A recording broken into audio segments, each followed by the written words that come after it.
is Bridging Health Care, and I am your host, Bridget. Thank you for joining me on this channel. The main focus is helping us to become highly effective healthcare worker, bringing informative, educative solutions to our world. I am so happy you're here. Sit down, relax, like, share, subscribe. Thank you. Hello everyone, how you doing? This is Bridget of Bridging Healthcare. How is work? And for those of us that are still in school, those of us that are thinking, is this what I want to do? Is this not what I want to do? This channel is poised to support health and social care worker in any space where you exist on that, spectrum. We've got occupational therapists, we've got healthcare professionals, we've got support workers, we've got healthcare workers, we've got social care workers. Is a really big space. And what we do here is to support you to become highly effective and efficient, bringing highly educative topics that we talk about that you find in your day-to-day life. A lot of us have gone to school, we've done the theory part, and when you come to the practical session where you are now working, it looks totally different. And that is why I am here to bridge the gap. My name is Bridget Ezobiako, and I am a healthcare professional. I have worked in the field, I work in the office, and right now I'm doing my master's. Within that line, I also have another master's in health and social care. So I'm not saying that I'm an authority, but I think I am able to give some valuable knowledge. Anyways, today, let's dive right in. I have noticed in the field and at work that a lot of people don't know exactly what dementia is. They don't know what to look out for. They don't know when they meet with a client, they don't know what is going on. And you just see them agitated. They don't know what next step to do. And the client needs your support. You can't be a healthcare worker without knowledge. And that is why this is a shortcut knowledge for you. All right? Okay, so today I want to talk about what you notice in a client and you can tell the person has got dementia. So for instance, it's an emergency call. You didn't read the care plan. You've not prepared, which you should always prepare, but you've not prepared. And then you got into your client and you don't know if the person has got dementia. The person is giving you some. Now, there are ways to tell that someone lives with dementia. Note, before you can say categorically that person lives with dementia, there must be some kind of testing done, okay? The ultimate testing is autopsy, which of course the person would have passed away. But there are testings that are done to find out onset dementia and how to support them. But before we go ahead, I want to define dementia. A lot of people do not know the definition of dementia, or they have a vague knowledge. But here I break it down. So it looks like you're in nursery school. So even if you've not read all the books, you can still be able to tell something. Dementia is a group of symptoms. So it's a compendium of different symptoms. And it is caused by different diseases that cause damage to the brain.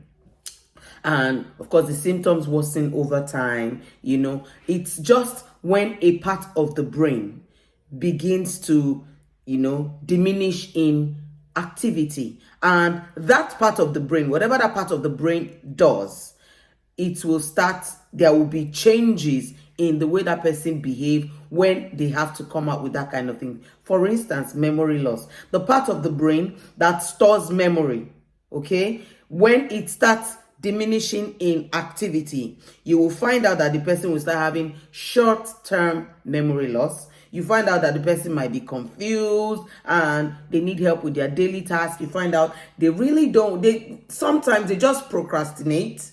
You want to come have a shower, I'll do it later. And then you notice that this person keeps doing it and there's some form of neglect. The person has not been having a wash. They've not been having a shower. They can have aphasia, that's problem with language and understanding. Probably they know what to say, but you will see that someone is trying to stutter to bring out the words. It looks like they're looking for the words. There are signs of dementia and different types of dementia, which I will talk in other video. You will see some changes in their behavior and all that. A lot of people just look at the word dementia and they think it's a death sentence. No.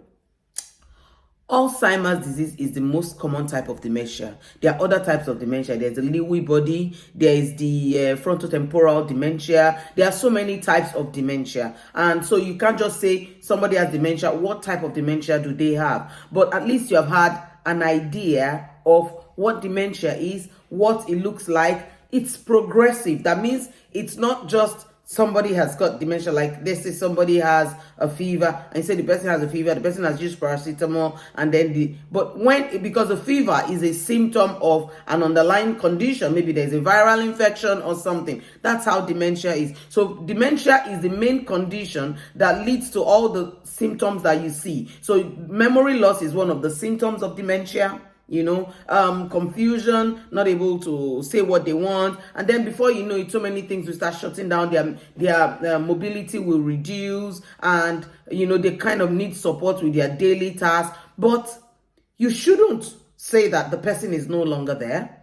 The person is 100% there. It's just that there are some changes. It's just like a child that is growing. Today, the child used to run around, used to play around. You tell the child, sit down, the child wants to ride a bicycle. And then that child is 12. And then you see that child wants to spend more time on their phone, it's just changes that occur in people's lives. And we need to learn to live with people that live with dementia. We need to learn to support them as healthcare professionals in any part of the world that you find yourself. Dementia is a growing concern. So more people are living with dementia. In fact, there is early onset dementia, which is dementia that affects young people. I've seen somebody 42 years old and they were beginning to have signs of dementia. So dementia can affect anyone. Because I don't want to start fighting the ageism, it's only old people, it's only people that are seniors. No, dementia can affect anybody. But people above 65 have a higher tendency of living with dementia. That's number one. Number two is that people that have families that have lived with dementia have a higher tendency of having dementia. Now, so what is the cause of dementia? What you ask me, how did somebody contract dementia?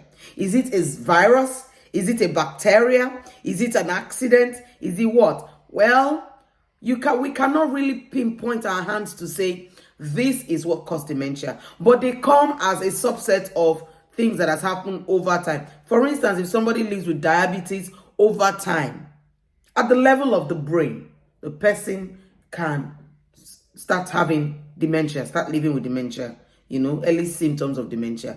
Or somebody has had high blood pressure over time. It's possible. Now, if somebody has family, father, mother,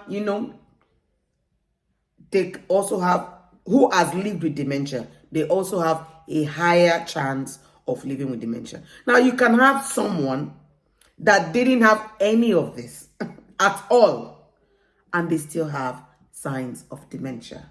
And you can have someone that had a very bad accident that probably affected their brain, their head, and over time, and they survived. Over time, they might start experiencing the condition of dementia. So when you walk into your client and you notice that the person wants to speak, they're not able to speak, they're trying, and this person doesn't stutter normally, but they are trying to find the words, or they're beginning to forget things like, where did you keep your phone? The phone, they kept it on the table and they're looking everywhere. Short-term memories. We went for this birthday party yesterday. Do you remember? Oh, I can't remember. Now, some people just have short-term memory. So you cannot say anyone that has short-term memory. You see, that's why I said it's a compendium of symptoms and it's progressive. And you can't see somebody for the first time and say the person has got dementia. You might just be wrong. I'm not saying you will totally be wrong, but you may just be wrong, because sometimes you might just see some symptoms. They are due to other things that the person is living with. And because dementia is the first thing that comes to your mind, you just assume the person has dementia. No, it's always good to ask questions. That's why I always tell every care worker, please, please, read the care plan. Don't come and be shadow boxing and assuming that you know. We don't know everything. The care plan is written there to give you a roadmap. It helps you to know your client even before you get there. So when you get in, if your client's name is Bob, but the person likes to be called Jeffrey, don't come in and say, hello, Mr. Bob. No, you say, hello, Jeffrey, because you have read the care plan and you know, that just makes you great. Okay, so I'm going to just be listing a few symptoms of dementia when people start having difficulty generally in communication, finding the right words to communicate, when there is reduced ability to organize themselves and to plan themselves, when there's disorientation or probably confusion. You notice that this person is kind of lost what's happening, or the person's visual perception is different. Like something can be white and they're saying, no, it's green. Can't you see it's green? You can tell. So there's something called agnosia, which is when someone is not able to identify an object or a person. So they see the person, it might just be their child, and they be like, sorry, who are you, my child? Who are you, my dear? And then you're like, I'm your son. No, I don't have a son that looks like this. I don't have a son. It can be that. And then there's also anxiety and there's change in personality, because sometimes this person also knows that something is wrong with me. Something is not quite right. And that can lead to depression. That can lead to hallucination. They can just start hallucinating, start saying they are seeing spirits. They are seeing somebody that is trying, just seeing things. And I wouldn't say they are not seeing it. It's just that I'm not seeing it. You see, that's a point of view. So I'm not saying you're not seeing what you're seeing, because when you go to a person that is living with dementia and you start arguing with them, you are not professional. The person is saying, I'm seeing the queen, they are cutting their necks. You'll be like, oh, where are they? Oh my God, I'm so sorry. Can we look this way? Can we change our view from them? You see, you're not making them feel stupid. You are just trying to help support them, which is your work, which is why you are there. And you see that they start having what is called apathy, that they start lacking interest, they start lacking emotions. You start seeing that this person is agitated, their mood swing.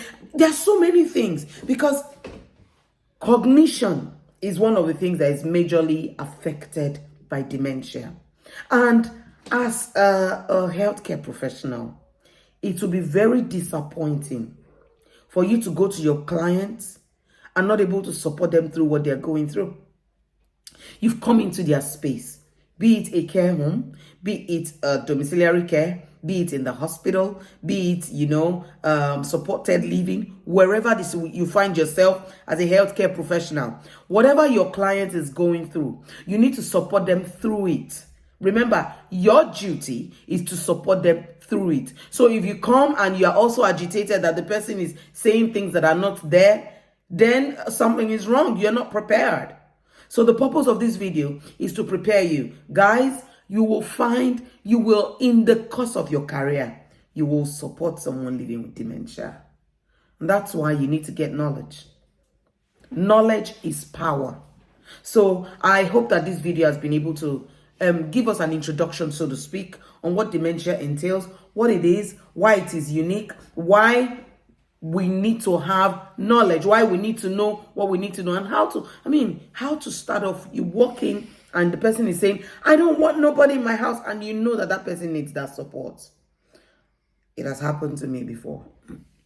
And the person kept saying, I'm going to call the cops. I'm going to call the police. I don't want you in my house. I don't want this woman who is coming to my house to take over my house. This was someone that I started supporting already. We've done like 40 minutes. It was a 2-hour meeting. And we'd already talked. She has asked her, are your children, and that because they have a short attention span. You notice 30 minutes probably, they just start getting agitated. What did I do in that occasion? I stepped out of the house and I said, okay, my love, I'll step out, okay? And then I just went out and I took some time and I knocked on the door again and I said, hiya, my name is Bridget. And oh, I've been waiting for you. And then we went on along, and I didn't have to start reminding her, see what you said to me a few minutes ago. No, that's why you have to be knowledgeable. I hope this video has been helpful. Thank you ever so much for always coming back to the channel to listen, to learn. I hope this is helping you in being good at your job. My name is Bridget Ezobiako, and I'm always here to support. See you in the next one.